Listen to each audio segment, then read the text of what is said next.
Alhamdulillahirabbil alamin. Syukur pada Allah karena sudi ini Tuhan bercakap dengan saya. Nama saya Gabir bin Ali Basah. Sebenarnya saya berasal daripada Sabah, suku kaum Suluk. Tapi sekarang ini saya menetap di Johor karena pekerjaannya ada di sini.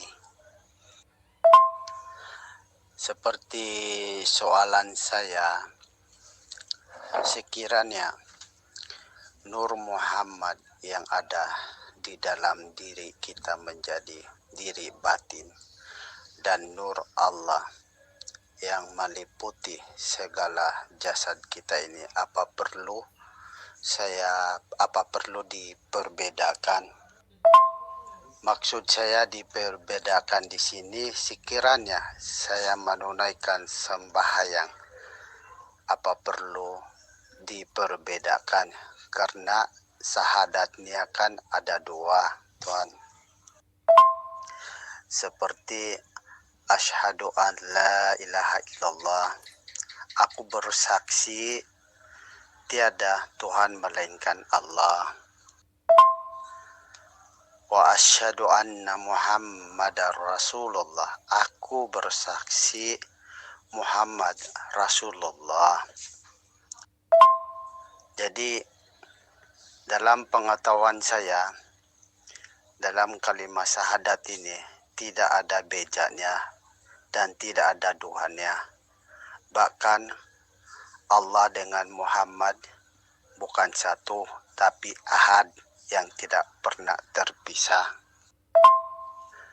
Jadi dalam pengetahuan saya, Nur Muhammad yang batin kita ini adalah sebagai ruh ataupun nyawa kita. Dan Allah yang meliputi keseluruhan jasad kita ini terletaknya kepada bentuk rupa wajah kita.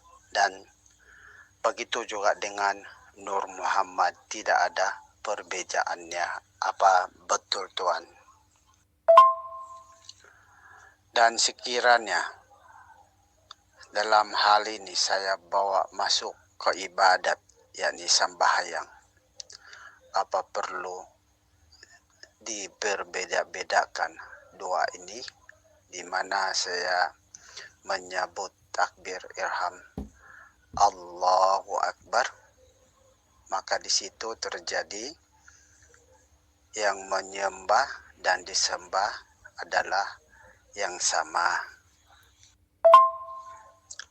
Dan di manakah kedudukan Nur Muhammad dan Nur Allah ketika saya menyembah Allah atau menyebut Allahu Akbar? Ya Tuhan, mohon diperjelaskan insyaallah. Alhamdulillahirabbil alamin. Salam kenal juga Tuan Gabir bin Ali Basah dari Malaysia, dari Sabah. Alhamdulillahirabbil alamin. Asyhadu an la ilaha illallah wa asyhadu anna Muhammadar Rasulullah. Allahumma sholli ala Sayyidina Muhammad wa ala ali Sayyidina Muhammad. Rabbi shrah li sadri wa yassir li amri wahlul 'uqdatam min lisani yafqahu qawli. Amin. Bismillahirrahmanirrahim. Pertanyaannya panjang sekali. Alhamdulillah. Bismillahirrahmanirrahim. Al-insanu sirri wa ana sirruhu. Manusia itu adalah rahasia dan akulah rahasianya. Bismillahirrahmanirrahim. Untuk bersyahadat kita wajib mengetahui kefitrahan diri manusia kita. Kapankah manusia itu fitrah? Kullu mauludin yuladu alal fitrah. Seluruh bayi yang terlahir ke dunia ini dalam keadaan fitrah, suci, bersih. Kenapa bayi itu dikatakan suci, bersih? Meskipun bayi tidak sholat, tidak puasa, tidak bersyariat apa-apa, tapi kenapa bayi kok disebut suci? Sedangkan diri manusia kita selama ini melakukan ibadah-ibadah dan sholat kok tidak dikatakan suci. Nah, yang dimaksud bayi yang suci itu adalah manusianya masih fitrah. Fitrah itu maksudnya apa? Manusianya masih di alam sifat muhalnya Allah. Manusianya masih berada di dalam sifat hakikat diri sejati manusianya, yakni Adam. Tidak ada, gaib, mati, belum wujud, belum diadakan, belum dilahirkan oleh Allah diri manusianya. Menurut syariat, bayi-bayi yang terlahir itu awal kelahiran manusianya. Akan tetapi di sisi hakikatnya sesungguhnya ketika bayi terlahir, bayi yang suci itu manusia kita belumlah lahir, belum wujud, belum nyata ada di bayi itu. Maka dari itu kapan manusia fitrah? Ketika manusia kembali ke alam sejati dirinya, yakni alam ketiadaan, alam kefanahan, alam gaib, tidak wujud. Nah, ketika manusianya sudah tidak wujud, ketika manusianya sudah melepaskan kembali sifat-sifat Allah, maka kembalilah manusia kepada kefitrahannya, kesuciannya. Maka dari itu, fitrahkanlah dulu manusia kita agar kita bisa bersahadat. Untuk bersahadat kita wajib awaluddin ma'rifatullah, yakni mengenal Allah dahulu. Siapakah Allah itu? Allah itu adalah Allahu la ilaha illa huwal hayyul qayyum. Allah tiada ilah, tiada Tuhan yang berhak disembah kecuali dialah hidup yang kekal lagi terus-menerus menghidupi seluruh ciptaannya. Jadi hidup yang selama ini kita akui sebagai hidup manusia kita, hidupnya Gabir bin Ali Basa, inilah Allah. Karena selama ini saudara Gabir bin Ali Basa masih mengaku-ngakui bahwa hidup ini hidupnya Gabir bin Ali Basa, masih merasa bahwa ini hidupnya, maka selamanya tak akan bisa mengenal dan mengabdi kepada Allah. Karena hatinya masih belum fitrah, hatinya masih belum bersih, hatinya masih belum suci dari kewujudan Tuan Gabir bin Ali Basa. Jadi pada intinya, bila Tuan Gabir bin Ali Basa mengabdi kepada Allah, menyembah kepada Allah, maka fitrahkanlah dulu, kembalilah ke alam asalnya, yakni alam ketiadaan, kebalikannya sifat Tuhannya. Selama ini kan sifat Allah sudah kita akui sebagai sifat diri kita. Maka dari itu selama ini kita tidak sadar bahwa selama ini kitalah yang jadi Allah. Kita tidak menyadarinya karena kita tidak mengenal Allah. Karena selama ini kita tidak beragama di sisi Allah. Beragama kita selama ini hanya beragama di sisi manusia, yakni Islam. Jadi agama di sisi Allah itu bukan sesebutan Islam, Nasrani, Yahudi, Majusi. Bukan itu agama di sisi Allah. Agama yang dimaksud Allah itu awaluddin ma'rifatullah. Awal sebuah agama yang disebut agama di sisi Allah itu adalah mengenal Allah, tahu Allah, berjumpa Allah. Maka dari itu yang dimaksud agama di sisi Allah itu yakni bisa menyaksikan Allah dan Muhammad Rasulullah. Jadi siapakah Allah itu? Allah itu adalah hidup yang selama ini kita akui sebagai hidup manusia kita. Maka dari itu fitrahkanlah dulu manusia kita agar bisa bersyahadat menyaksikan Allah dan Muhammad Rasulullah. Jadi siapakah Muhammad Rasulullah itu? Di kalangan mayoritas saudara-saudara kita yang masih duduk di syariat menyangkal bagaimana mungkin di dunia ini bisa menyaksikan Allah, apalagi menyaksikan Muhammad bin Abdullah, Kanjeng Nabi Muhammad bin Abdullah yang sudah wafat 14 abad yang lalu. Kan tidak mungkin. Ini bagi saudara-saudara kita yang masih duduk manis di dalam syariat saja.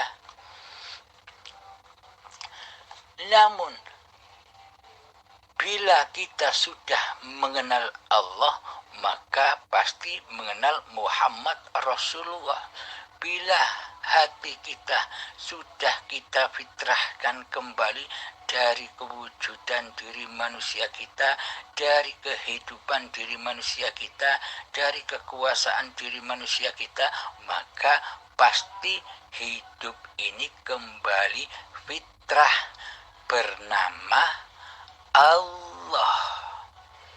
Jadi tetapkan di dalam hati kita bahwa hidupnya Tuan Gabir bin Ali Basa itu sudah tiada, sudah fana, sudah gaib. Yang ada hanya hidupnya Allah, yang ada hanya hayatullah. Selalu nyatakan di dalam hati kita, selalu wujudkan di dalam hati kita bahwa hidup ini Allah, sebagaimana selama ini Anda mewujudkan kehidupan Gabir bin Ali Basahnya. Kemudian goibkanlah Gabir bin Ali Basahnya, tiadakanlah Tuan Gabir bin Ali Basahnya di hati. Seperti selama ini kita menggoibkan dan mentiadakan Allah selama ini.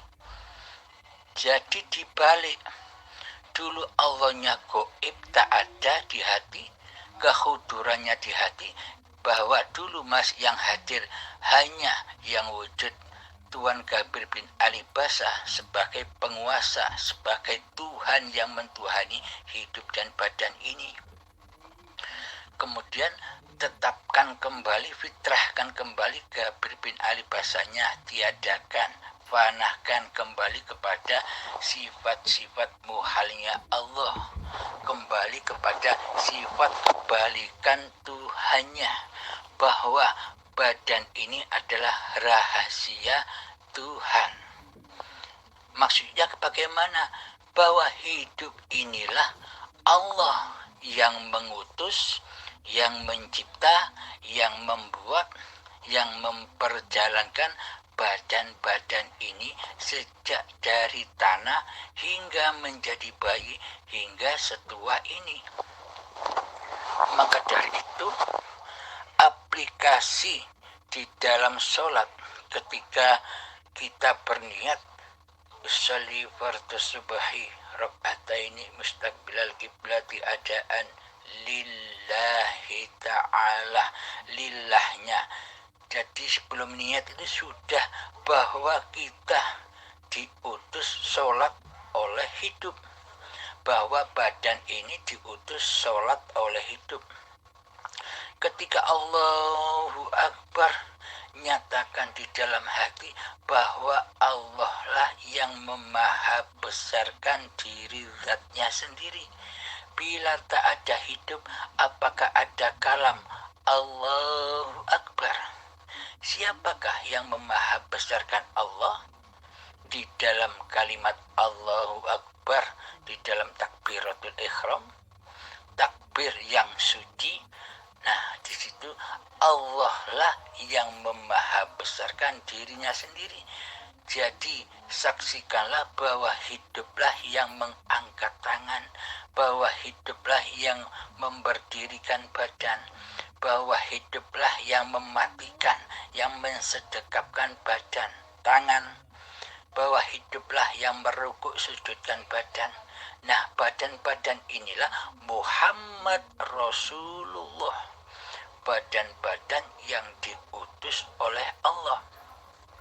Dalam babakan syariat yang dinamakan Muhammad itu nisbatnya merujuk kepada badan zahir Kanjeng Nabi Muhammad yang sudah meninggal, yang sudah wafat 14 abad tahun yang lalu. Maka dari itu di dalam hakikatnya yang disebut hamba kan bukan Kanjeng Nabi Muhammad saja. Seluruh badan-badan manusia inilah hamba Allah. Subhanalladzi asra bi'abdihi, maha suci Allah yang memperjalankan hambanya.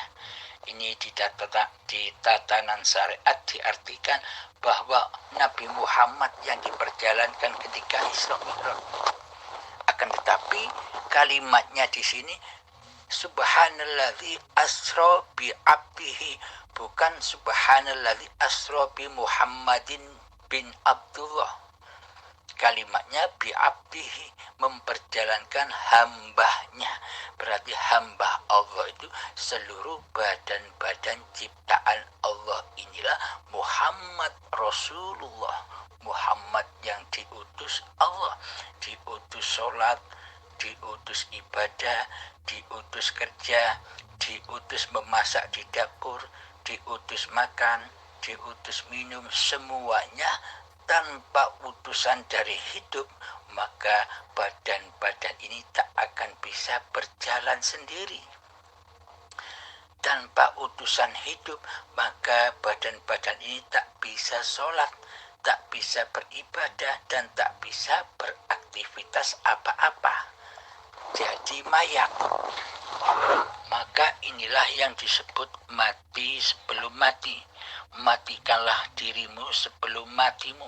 Sucikanlah dirimu sebelum kau disucikan dengan paksa saat azab sakaratul maut.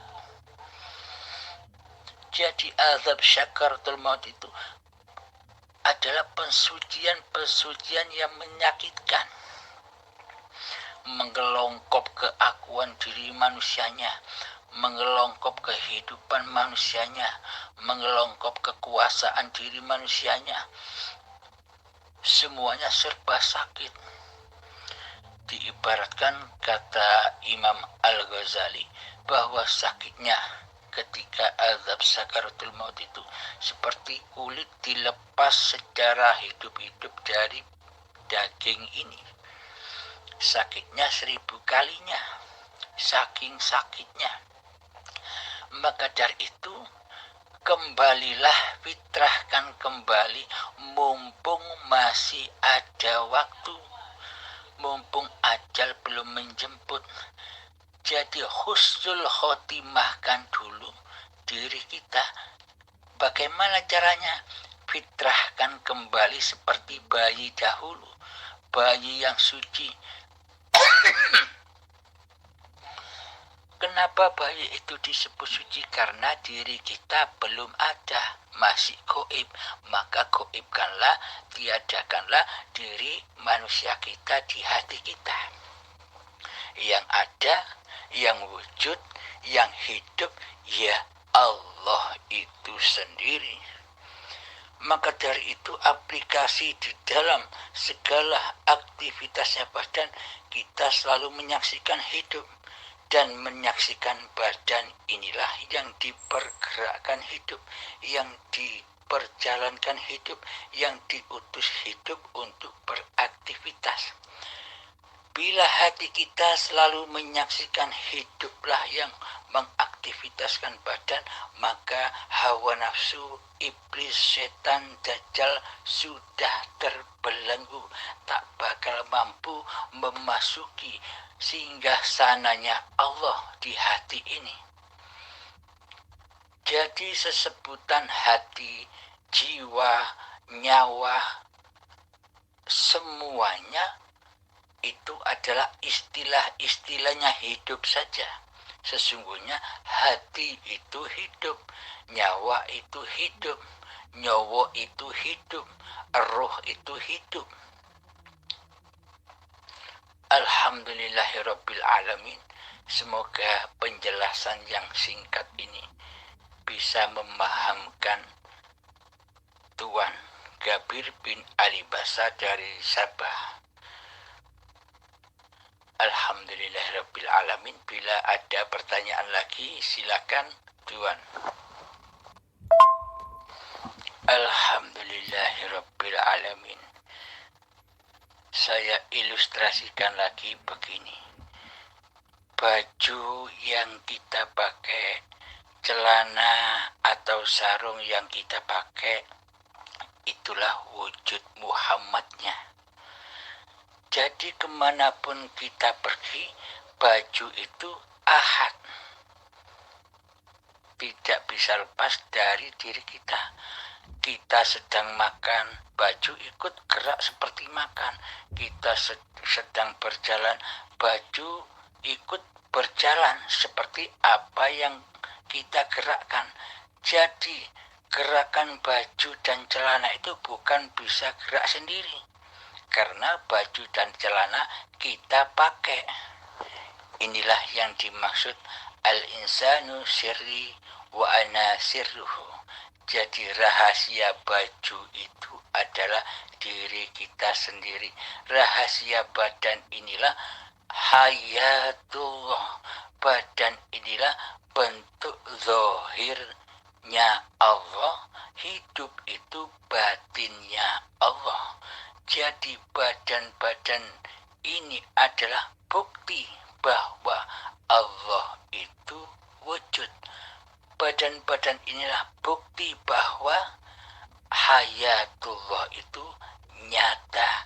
La ilaha illallah al-malikul haqqul mubin. Tiada Tuhan selain Allah. Allah lah yang maha besar lagi maha nyata. Alhamdulillahirabbil alamin. Semoga Tuan Gabir bisa memahami apa yang telah dipaparkan. Terima kasih. Assalamualaikum warahmatullahi wabarakatuh.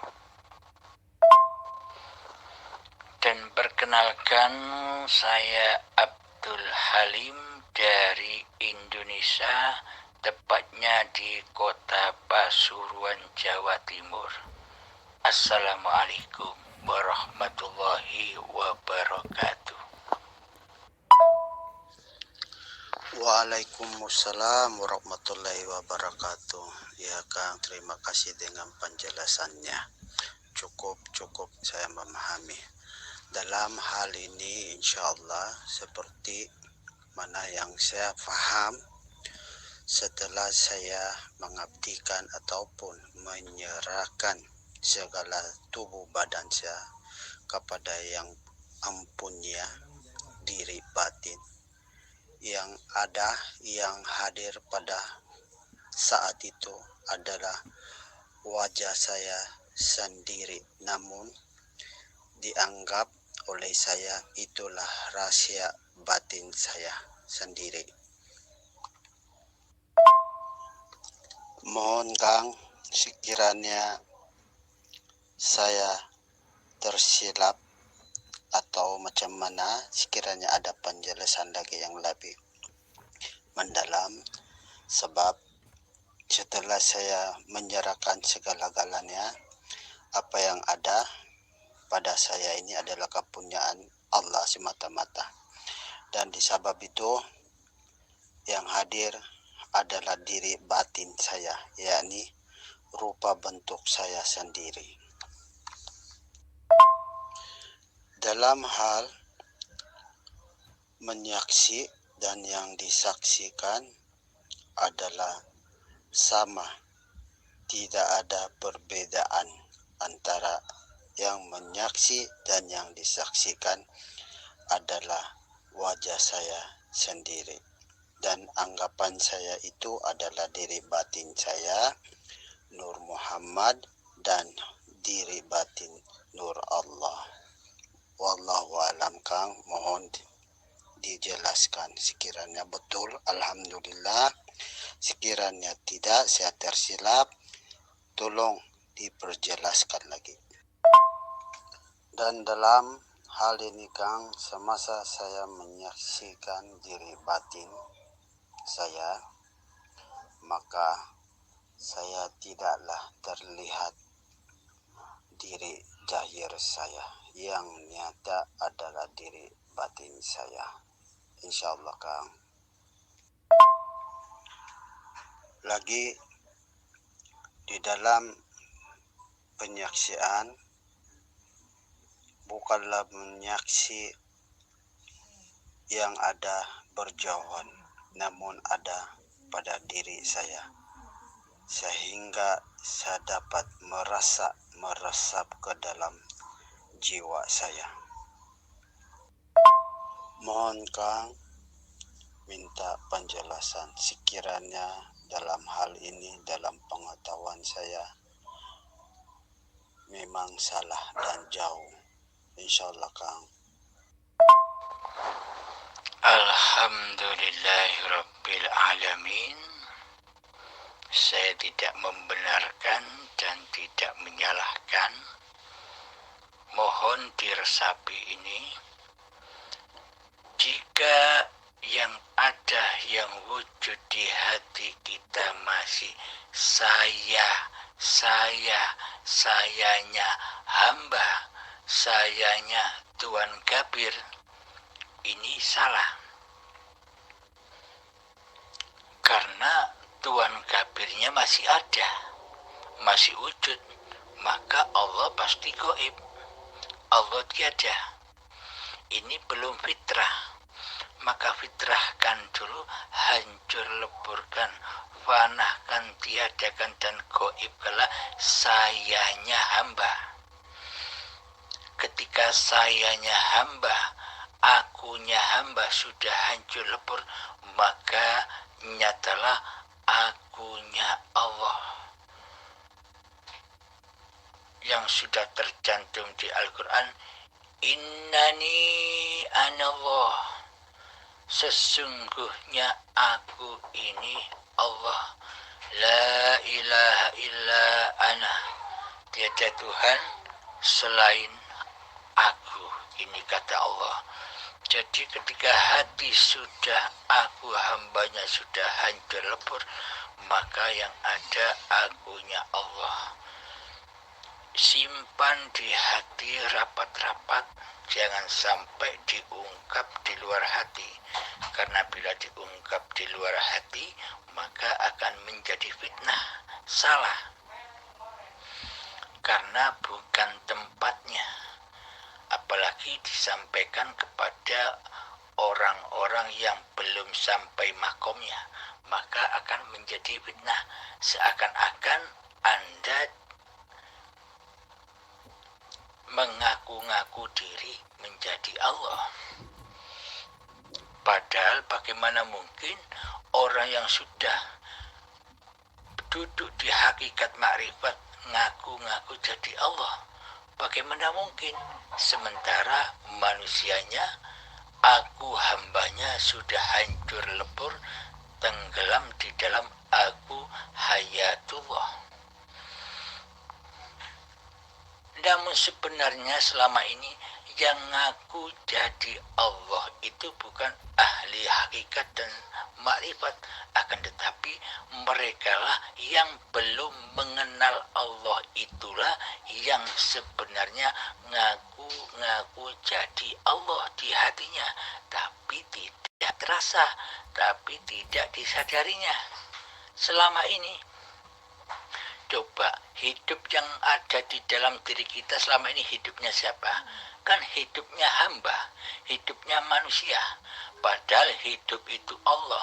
Lah inilah selama ini ketika kita belum mengenal Allah, kitalah yang jadi Allah. Tidak terasa. Karena selama ini kita tidak mau mengenal Allah. Kita tidak mau beragama dan bertuhan di sisi Allah. Kita hanya beragama dan bertuhan di sisi manusia. Maka dari itu saya tegaskan kembali, yang dimaksud saya di sini bukan saya makhluknya, bukan wajah makhluknya. Inni wajjahtu wajhiya lilladzi fataras samawati wal ardh. Ketika wajah manusianya, ketika hidup manusianya sudah tenggelam, sujud tersungkur di dalam hayatullah, di dalam wajahullah pencipta alam semesta ini.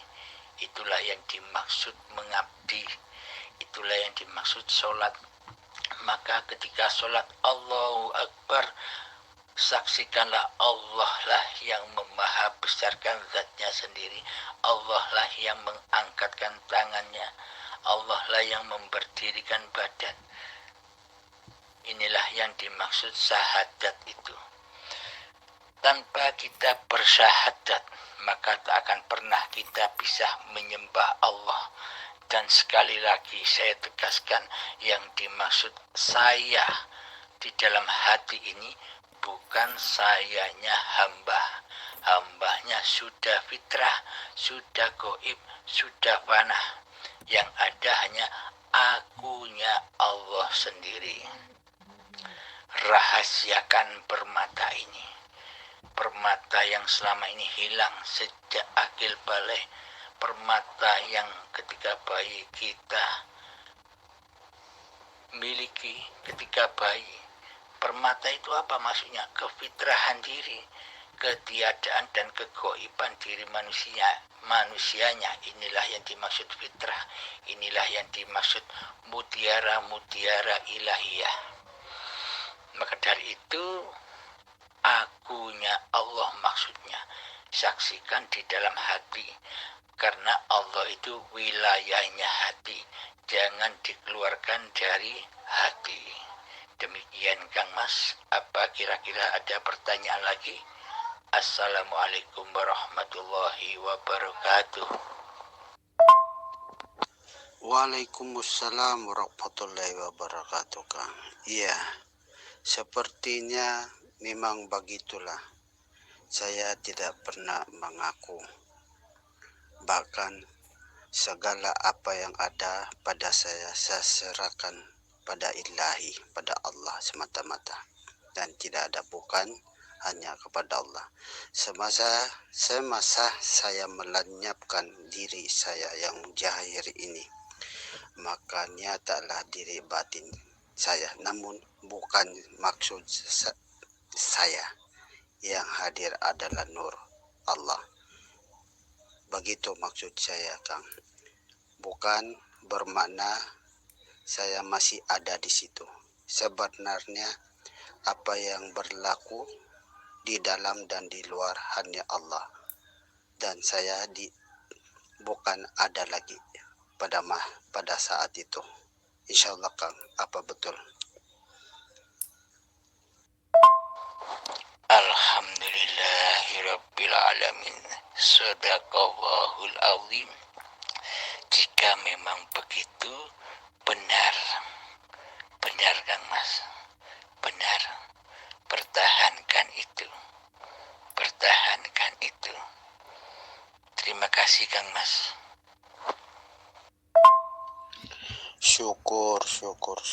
Alhamdulillahirrabbilalamin. Dengan penjelasan Kang, maka bertambah lagilah imanku kepada Allah, yakni sememangnya yang wujud hanya Allah, yang ada pada saya memang tidak ada la haula wala quwata illa billahil aliyul azim.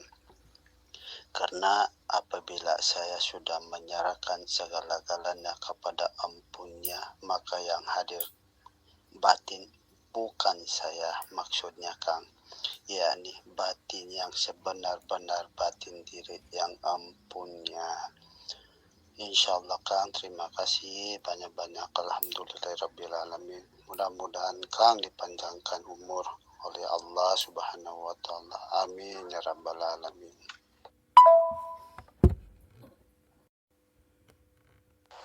Alhamdulillahirrabbilalamin. Terima kasih sama-sama Kang Mas Gabir bin Ali Basah dari Sabah, Malaysia. Semoga kita semua menjadi sahabat fisabilillah, bersama-sama menuju kebahagiaan dunia dan akhirat. Yang dimaksud Rabbana atina fid dunya hasanah wa fil akhirati hasanah wa qina adzabannar. Ya ilmu hakikat dan makrifat inilah nyatanya kebahagiaan dunia dan akhirat itu. Jadi sudah nyata dunia akhiratnya. Dunia ini badan, akhiratnya adalah uribi Allah, hayatullah. Inilah yang dimaksud akhirat. Akhir kekuasaan manusia menjadi Tuhan kembali ke alam kegoiban yang ada hanya Allah. Inilah yang disebut akhirat. Terima kasih Kang Mas. Akhirul kalam. Assalamualaikum warahmatullahi wabarakatuh.